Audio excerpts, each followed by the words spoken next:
Welcome, everyone. Thank you so much for joining our information session to learn more about the Community Advisory Board, Community Advisory Boards for Region 7. My name is Dr. Tatiana Bustos. I am at RTI International. I'm one of the team leads for this program. I'm leading the participatory governance model and community engagement strategy for the grant making program.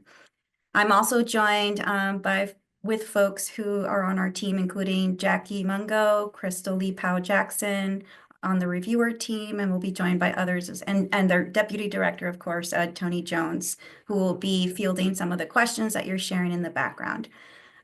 You should be able to use the Q&A feature at the bottom of your Zoom screen, as Patrick mentioned, and the team will be answering any questions along the way as I walk through some of the information that I'm sharing with you all today.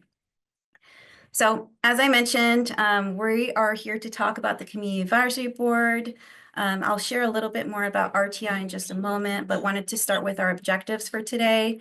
So this meeting session is to give you an overall insight into some of the processes that we have planned for the Community Advisory Boards as part of the Thriving Communities Grant Making Program.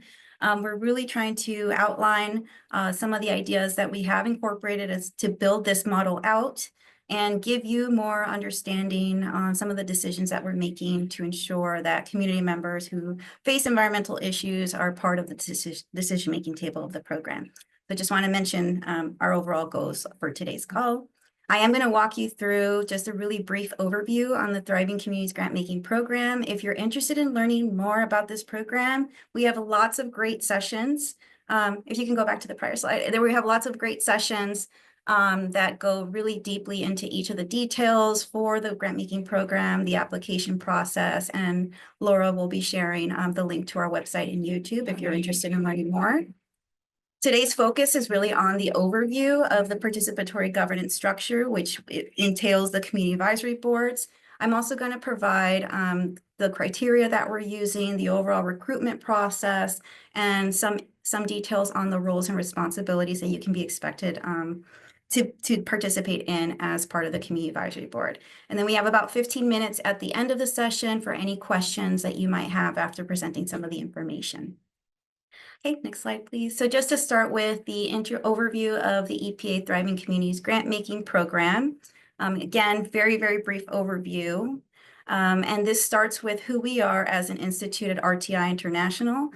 So if you've seen our prior webinars, you've probably seen this slide many, many times, and just want to reiterate, RTI International is an independent nonprofit institute that is focused on improving the human condition. So we provide lots of services to different clients worldwide, including government. And in this case, we have established a cooperative agreement with the Environmental Protection Agency, and we have thankfully been selected to be the grant maker for National Central, Region 4, and Region 7, which is why we are sharing this with you today.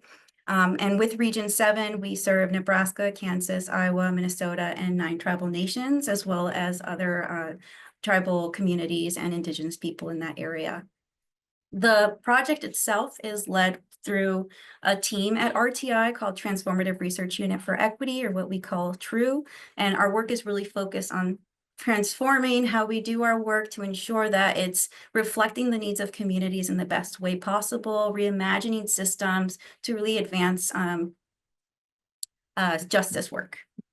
And you can see at the bottom, these are some of our other partners that are involved in this process. There are also more that aren't necessarily listed on this slide here, but if you want to learn more about some of our partners who are involved in this work, they're listed there.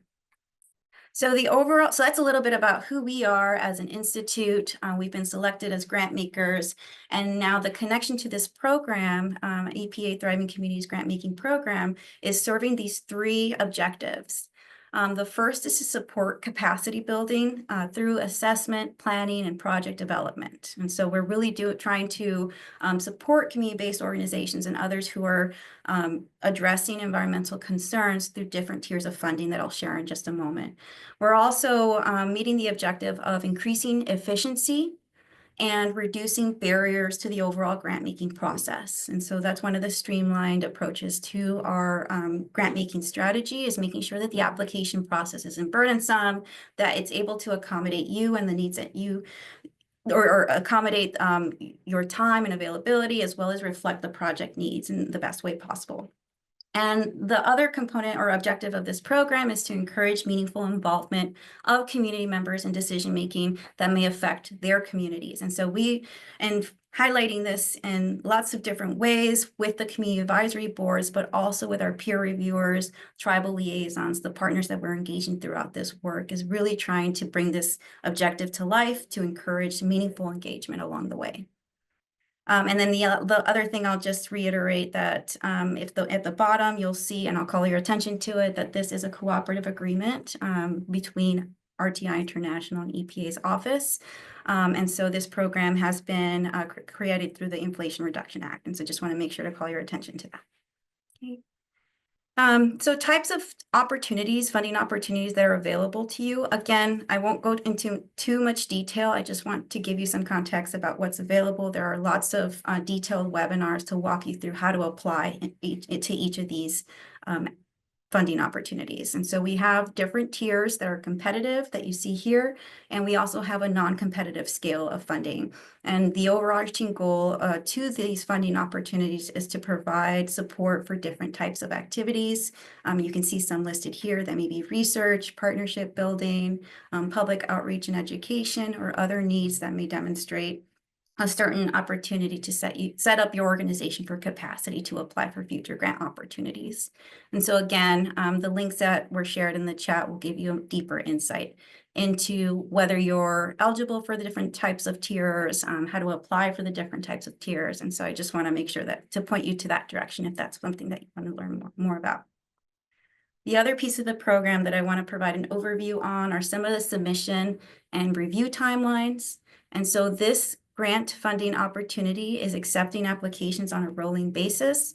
As you can see, January 31st is our first deadline, but it doesn't necessarily mean that you don't apply.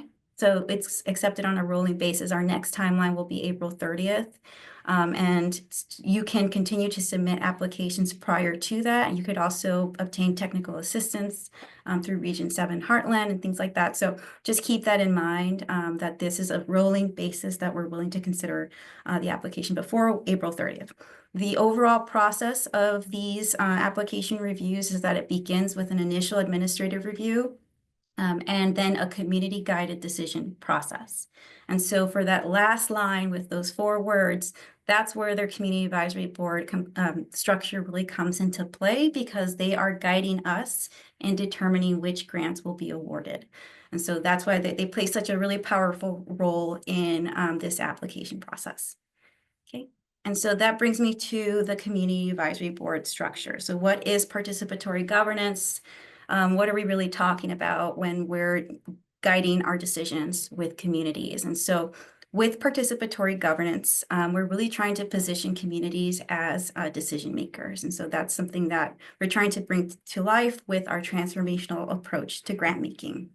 So as part of TRUE, which I mentioned is where this project is being led through at RTI International, we're really trying to embed a transformational approach to grant making that considers the different components that go into developing any type of project or strategy, right? So it's all about embedding these localized perspectives into the work with understanding of different contexts, right? Community members and community organizations and community issues bring their own different contexts that is really important to acknowledge if we're building out a grant making strategy. We're also focused on developing content, so the application, the review process that focuses on the incorporation of those different contexts of what's affecting people directly, thinking about systems level change. So it's not just about changing the project or the individual organization, but how can we streamline the overall grant making process to improve it and make sure that it's reaching communities in the best way possible. And through that process piece at the purple circle, we're also trying to center those local perspectives and worldviews in different ways, as I mentioned, through the community advisory boards, peer reviewers, and the outreach team that we may be engaging through our liaisons. So that's just a little bit more about, what we're bringing to this work. It's really trying to think about how we can do things in a different way for the benefit of streamlining federal grant making. Okay. So with that, I'll also say more about who this is guided by, what roles do they bring, focus, and then I'll dive into the community advisory boards. So as I've said this already, but just to reiterate that the community advisory boards will be reviewing applications and they get to decide who gets funding. That's the essential component of participatory governance. We also have reviewers, which Dr. Lee Powell Jackson is leading that work, and her team has upcoming webinars that will take a deeper dive into what the reviewers model will look like. But just to give you, an overview, they will be supporting the community advisory boards by evaluating applications, and those reviewers bring expertise, whether it's technical expertise or lived expertise, to help assess the feasibility and alignment of the projects with the overall objective of the program. But the CABs, the community advisory boards, will also be providing their own review as well. And then there's also tribal liaisons who are guiding our outreach efforts. There are trusted messengers to make sure that we're creating strong links with tribes and Indigenous people in the most meaningful and respectful way through this program. So focusing in on the community advisory boards. I always like to start with the vision of the community advisory boards, and it's really about positioning communities as decision makers. They have this lived and local expertise. They understand the issues very well. And so the vision of these community advisory boards for Region 7 is to have community members who reflect different groups, different experiences across states in Region 7. This may include, farmers, rural folks, folks who have faced environmental challenges and want to bring their perspectives to this work. And so that's the overall mission. And this is a clip of actually one of our videos that introduces the grant making program. And just to give you an understanding that we really want to have different perspectives. It's all about having those different localized perspectives as part of this process. The principles to our approach is guided by partnership practices. So we are mindful as an institute, as a team, that our partnership process needs to follow principles that are respectful, that ensure that there's no harm being done in the engagement of community members who may have been marginalized in the past. And so we have a set of principles, and I just wanted to share that with you all for transparency, that are being applied as we're building out these community advisory boards. We're being conscious about our roles, and the power that we're bringing is tied to our roles to ensure that we're creating a safe environment as people engage with us in our boards. We want to balance that power through shared decision making of the program, be open to the learning and be open to learning about the perspectives that community advisory board members will bring to enhance our understanding of what environmental concerns are out there, and really fostering relationships to the extent of having community feel ownership over the solutions that we're able to identify, and also be part of establishing these mutual and beneficial outcomes. It's not just about the program's objectives, but also what it can do for the longer term impact of communities.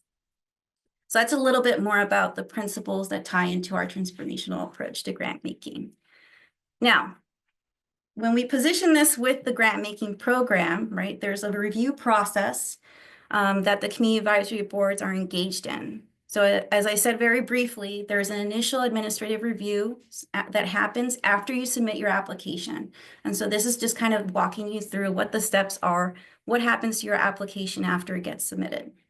So it goes through this initial administrative review, and you can see some of the details here about the goals of those. So it's really trying to identify some of the blockers to funding, whether there's a referral to TIC-TAC, and provide other opportunities for additional information.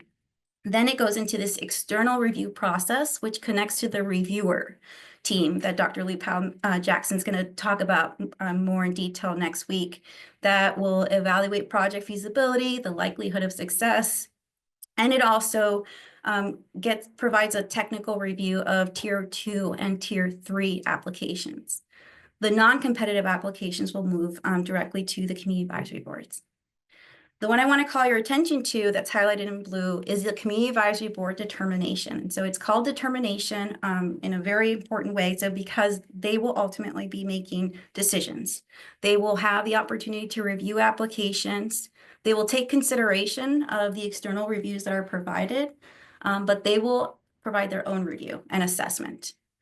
And then what we do is we hold a consensus discussion to see if there are any discrepancies between what we're seeing in the application reviews, how they feel about the applications that were received, whether there is a certain portfolio that we want to develop for the projects that are awarded. But ultimately, they make funding decisions for all applications during this phase of determination. The next phase is to actually notify people of whether or not they have been funded and providing the next steps for guidance. And so what I want to just emphasize is how important and critical and instrumental the Community Advisory Board members are in moving this program forward and making an ultimate determination based on their lived experiences, the local perspectives that they're bringing to ensure that the applications that are selected are making the impact, right? The extent of impact that we hope to make for the populations that are directly impacted by environmental concerns. So that's a little bit about participatory decision-making, how we hope to see it carry out in this program. Now I'm going to go into the criteria and recruitment. So you got kind of a vision, how did we develop this? What are some of the principles that we're carrying into this model? Now I want to share more about, who it is that we're trying to recruit, what's the criteria for being part of this board. So here's the list of criteria. And as I mentioned before, in connection to the vision of who this Community Advisory Board is, it's really you all. It's community representation from Region 7 states and the 9 tribal nations, and that includes Indigenous peoples. Being eligible as part of this Community Advisory Board is that you're bringing this knowledge and lived experiences that help us better understand the environmental issues of underserved or disadvantaged populations, which tie in directly to the objective of the program. And then there are other 2 criteria that are really important just for the programmatic purpose of demonstrating interest and commitment. There are some obligations that you would need to carry out, and I'll share more about what those commitments are. There's nothing, I'm going to be very transparent about what the activities are, but that's what we mean by commitment. It's trainings, meetings, and things like that. And then the last note is about conflicts of interest. So we're going to be mindful of being selecting Community Advisory Board members based on the criteria that there is no conflict of interest in the context of having financial relationships with certain applicants. I do want to mention that if you send in an application, that does not necessarily exclude you from being a Community Advisory Board member. We will have 4 Community Advisory Boards for Region 7, and that serves to benefit you all because we can just send that application to the other 3 Community Advisory Boards to review, as long as there is no conflict of interest. And so we've had that opportunity to be able to accommodate folks who want to apply for the opportunities as well. And so that moves on to the next slide, where shares more about the 4 and the numbers. Numbers are always great, right? So we have 4 Community Advisory Board members. Each board will have 8 Community Advisory Board folks, right? Their roles will be to refine the evaluation criteria. So I kind of told you, you're making decisions, right? Community Advisory Board members are making ultimate decisions about who gets awarded, but here's more detail about what they'll be doing. They are really helping us refine the evaluation criteria, reviewing grant applications with a special focus on that community impact, community insights. They are part of planning and continuous improvement of this program and offering feedback on the grant applications. So as they're reviewing, they have the opportunity to give input on what they would, what's important to highlight, what's missing. And then the last piece, which I've already repeated many times, but I'll emphasize again, that they get to decide which applications will get the grant funding, which is very important and a critical ingredient to when we're trying to develop a participatory governance model. Okay, so the selection process to the Community Advisory Boards, it starts with an interest form, it starts with an interest form that will go into an administrative initial review. And during that initial review, there are eligibility checks, conflict of interest screening, and also a gap analysis that our team will be engaging in with all the summary of applications that we received. There's Next step is to have a deeper review and assessment of the interest forms, where I call it application, they're interest form submissions, and each submission form, or each interest form submission will have 2 reviewers assigned to it. And what we will do is review the interest forms using an assessment with the criteria I just shared with you, and hold a consensus discussion on selections, making sure that our decisions are aligned with the overall objectives of the program. And then that moves us into the final selection of 4 community advisory boards. So that's about 32 people for Region 7. Some information on the expectations. So what would you expect if you were to be on this community advisory board? So the first is onboarding. So there is lots to learn and to make sure that we're caught up on in terms of some of the software that we're using. And we really want to equip our community advisory board members for success. And so one of the first steps is to make sure that we host these trainings with the community advisory board members that will use a mixture of recordings and live sessions. There's going to be an orientation to the program so that there's a deeper understanding on the mission and some of the other details just regarding the application process. And we will actually work together to finalize our consensus strategy. So how do we want to make decisions together as a board? And so we have some guiding posts about how we need to move forward for that final decision, that final selection. But the activities that we engage in together is open to refinement. We also would ask you to complete some pre-reviewer surveys. So part of our initial step for onboarding is to match applications to the best extent possible based on your interests and the expertise that you're bringing to the team. And so the applications are actually assigned by interest and your availability. And so for onboarding, we're estimating up to 8 hours to start.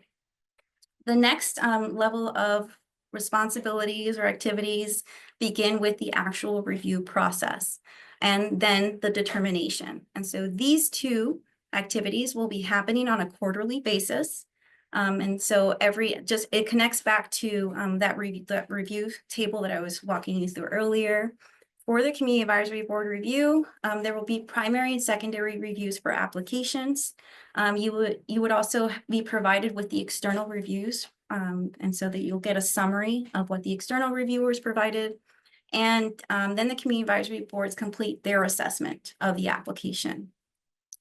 And they're also set up to participate in these quarterly meetings. They're called decision meetings, where we discuss the application, we discuss any discrepancies or issues or concerns, and move toward a solution together in those meetings to make those final funding award decisions.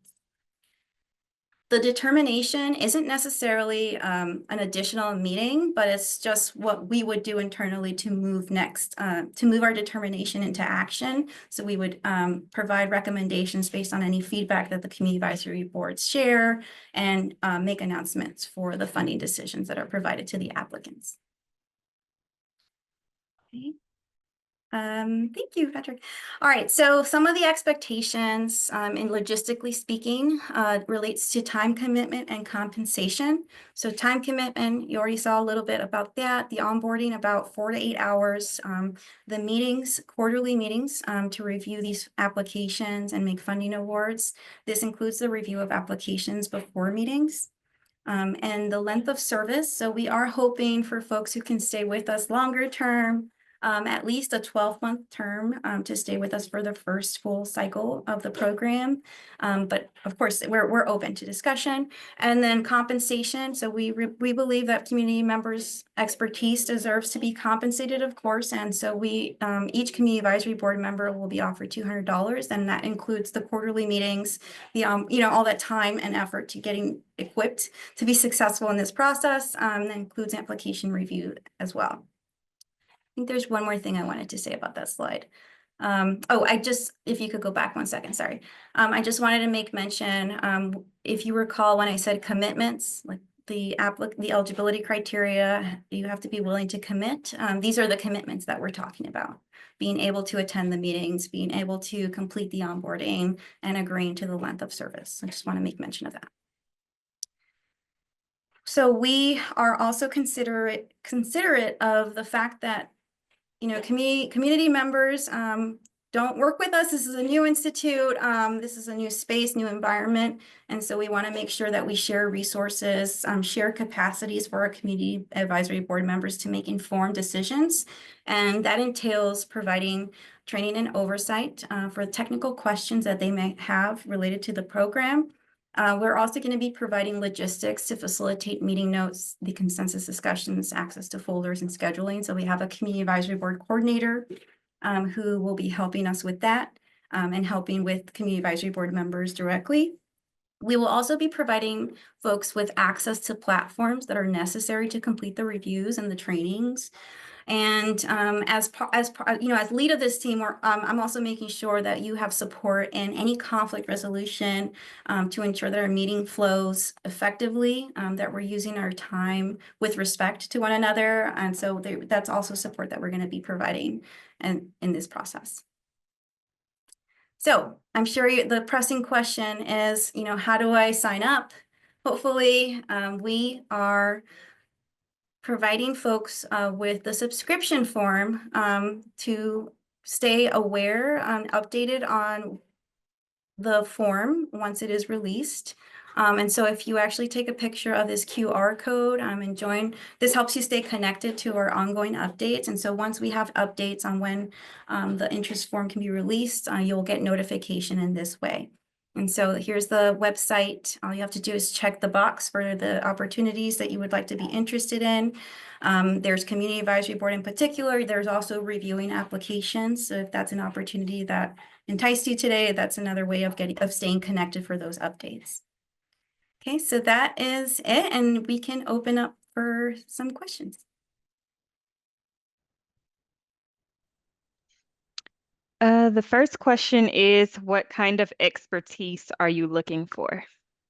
Yeah, thanks for the question. So the kind of expertise we're looking for is it has to be connected to this program. So having an understanding of environmental issues, environmental concerns. The grant-making program actually has a list of technical pieces that we're looking for, but we want more. If you have a certain lived experience in a certain environmental concern, if your organization serves certain services that address environmental issues in some way, that's something that we're also looking for. So it's very broad, but connected to environmental issues in some way.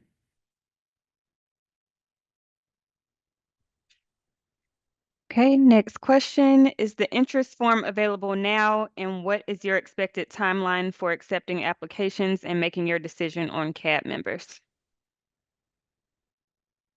The interest form is not available now. The expected timeline, we are checking in on the expected timeline. Tony, I don't know if you have any updates on that, but we are, yeah, I'm not quite sure.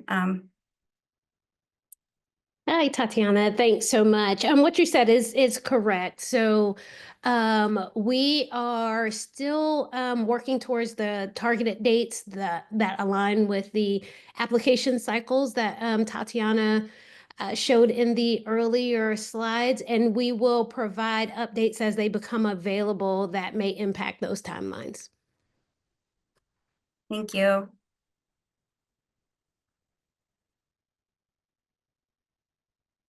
How do you evaluate your CAB to ensure it is working well and that everyone involved has the ability to contribute? I love this question. So we are, as a team, we're developing feedback surveys and other opportunities to ensure that members have input on the development of how we're conducting meetings, how we are making decisions. And so it's not a process we are setting in place and it's not going to change. It's a process that we're setting in place, getting input, refining together to make sure that community members feel supported, feel heard in that process. So we are mindful of that, of power dynamics in that process.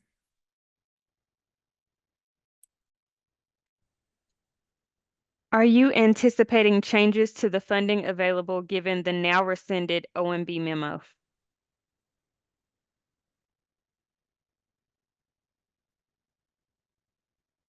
think that is a Tony question. Sure, Tatiana, no worries. Thank you for that question. As you can imagine, we've been getting a lot of questions, not just with the CABs, the community advisory boards, but around the program as a whole. And similarly to the response that I provided earlier about the timelines, RTI corporate is working, and we continue to work with EPA on updates. And we plan to continue to follow EPA guidance and any legal guidance that we receive regarding the program. What we will absolutely be sure to do is, again, as those updates become available, if there are any impacts to the program, we will use the multiple communication channels that we have to ensure that we are updating interested parties, applicants. That includes potential community advisory board members, and along with our reviewers. Back to you, Tatiana. Thank you. I see a couple of other questions, hopefully that we would provide the same response about. And if you do have questions, we have an email to the TCGM program that we can follow up on regarding those issues. All right, I'll skip over the ones that are in alignment with the question that was just answered and go to who is eligible to apply. Is anyone not eligible to serve on a CAB? Yeah, so that's a great question. So folks who are not eligible to apply are folks who have conflicts of interests in particular. That's one criteria. Folks who are not able to meet the commitments. So if, for example, you just can't attend any of the quarterly meetings, it's not possible for your schedule, unfortunately, that would make you ineligible. If folks, don't necessarily have that lived expertise or technical expertise directly connected to the topics of the program related in the context of environmental concerns, that's something that we would think about, but it may also make you ineligible as well. So, but the conflict of interest is probably the biggest item.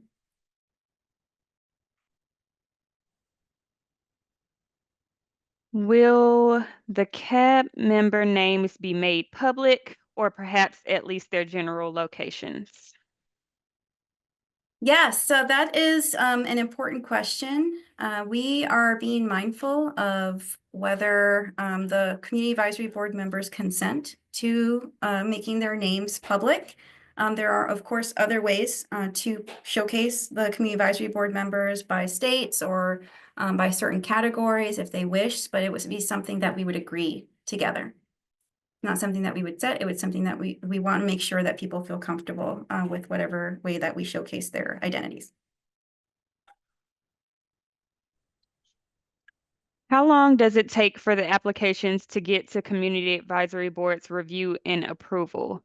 When could CAB members assume meetings start since the first deadline for applications is in 2 days? Yeah, so that I'm thinking it's still open in terms of the estimation that I'm providing, but the applications would be assigned going through that process, the administrative review, the external review process, and then by the time it moves to us, like that particular time is an estimate about 2 weeks. And given that the deadline for the application is in 2 days, the community advisory board members still have to do the onboarding process, the relationship building component that's really important first. And so it's not the expectation that the meeting would start 2 days after the application deadline. And I see Tony came on to clarify a little bit more about that. I just want to emphasize that there is more time after that. And so it's not a direct, I'll just let Tony chime in. No, Tatiana, everything that you said is spot on and accurate. I just wanted to supplement that a bit and give a little more context around the design of the application submission cycles. What we don't want to happen is for potential applicants or those who will be serving on the CABs to see these cycles as hard stop or be limitations in your participation in this work or your submission of your application. Those cycles are set in place to give definitive boundaries for when applicants can expect to receive responses for us. So we've said a couple of times that our goal is to ensure that we are funding these applications. And what these cycles are is not necessarily deadlines in your submissions, they're guarantees. So if your application has been received by the 31st, our goal is to ensure that there is an announcement on your funding before the end of that cycle, which for this first cycle is not slated to end until April. So that is why you're going to see a bit of parallel dynamics in applications being open and being received. And like Tatiana mentioned, moving through admin review and the reviewer process, and then moving to the CAB so that they're in good position to use that live experience and expertise to focus in on the meat of the application and hit that goal for streamlining the process. So just wanted to kind of soften expectations there just a little bit around our intent for those funding cycles. Thanks, Tatiana. Thank you. Will new CABs be selected for each round of funding in 2025 and future years since you indicated 12 months of service? And is that length of service dependent on the type and number of applications RTI receives? Yeah, that's a great question, and I'll just clarify. On that slide, it says at least 12 months. Ideally, we would like to keep the board consistent with us throughout this program. And then to answer the other question, it is not dependent on the type of applications or the number of applications.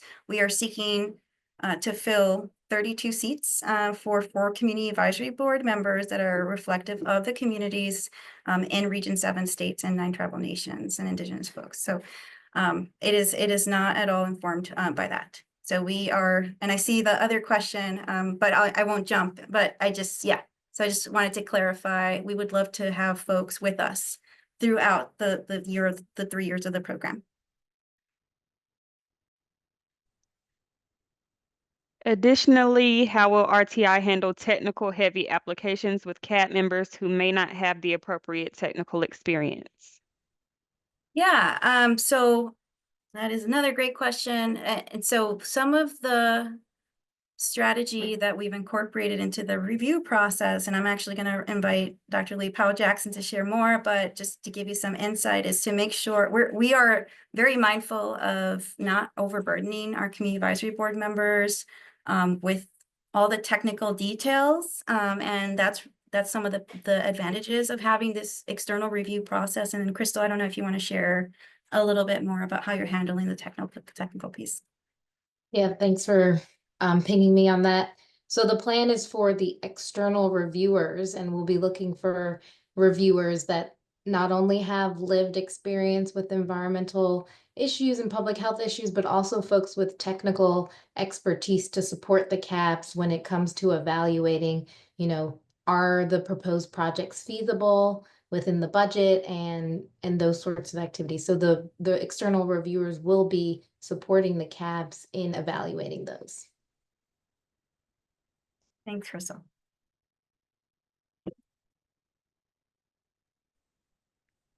Are quarterly meetings generally held during business hours or in the evening?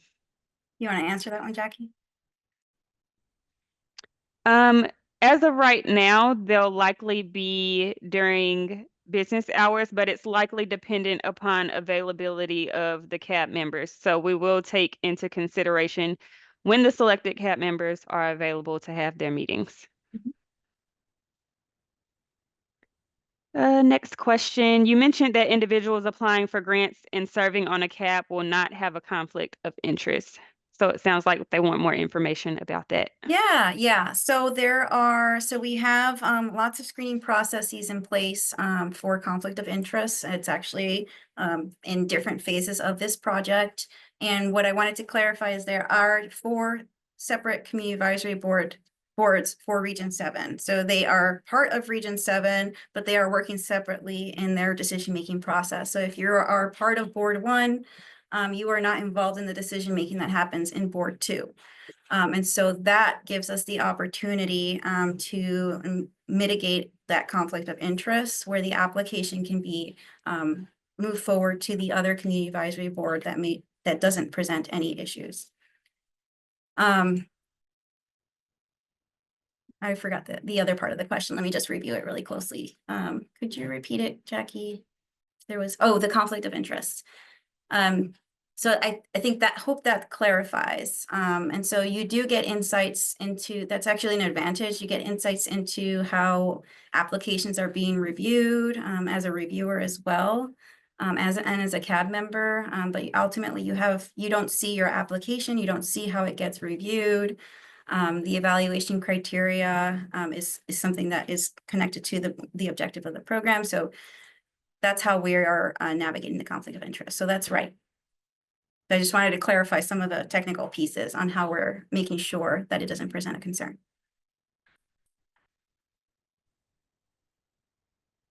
To clarify, is the $200 compensation for the whole year of service? And if someone serves more than 1 year, would they be paid more than the $200? So the $200 compensation is for the quarterly meetings. So every quarterly meeting and peer review process, there's a $200 compensation. So it's per those sessions. Okay, so it's not $200 just for the whole year. I hope that's what you're getting at. And then if someone serves for more than 1 year, they would just be that amount stays consistent for the following year, if that's the question that's being asked. And so you would be paid more than $200 at a basic level because you're attending lots of quarterly meetings. And so it's not necessarily the baseline but the amount that you get paid per session will stay at 200. And let me know if I misunderstood the question. I'm happy to clarify.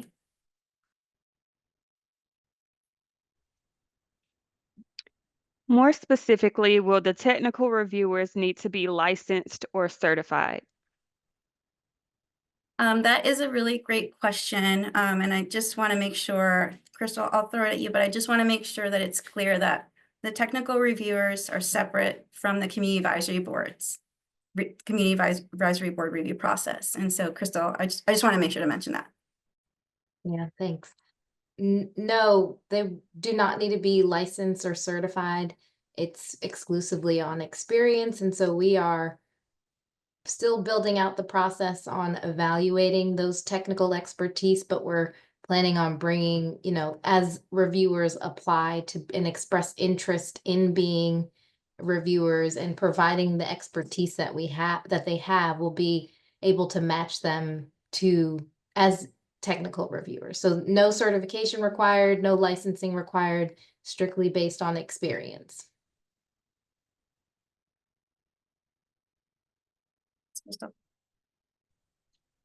All right, that's all the questions that was in the Q&A box.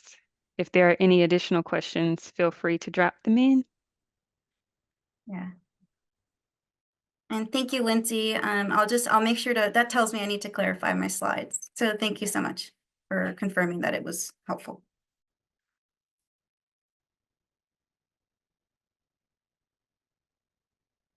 Okay, any other pressing questions? If not, we can move on to the next slide. I have a couple more slides for folks. So pause here. I don't see any. Okay, so we welcome additional questions after this call. If something comes to mind, I'm sure I've provided lots of information to you. And it's all in the spirit of transparency and how we're outlining our approach to the community advisory boards.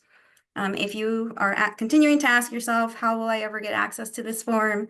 Please stay connected to us through the TCGM website. Here's a QR code. Patrick's mentioned that he's going to share that in the chat as well. And just make sure that you're checking the box for community advisory boards. And I'll just plug for the reviewing applications piece. These are two excellent opportunities for you as community members to provide your lived expertise and insights into this process, and we need you. So I just want to make sure to emphasize those opportunities to stay connected with us. And if you have if you want to follow up with me or Jackie, you have our contact information listed on the next slide as well. Oh, okay.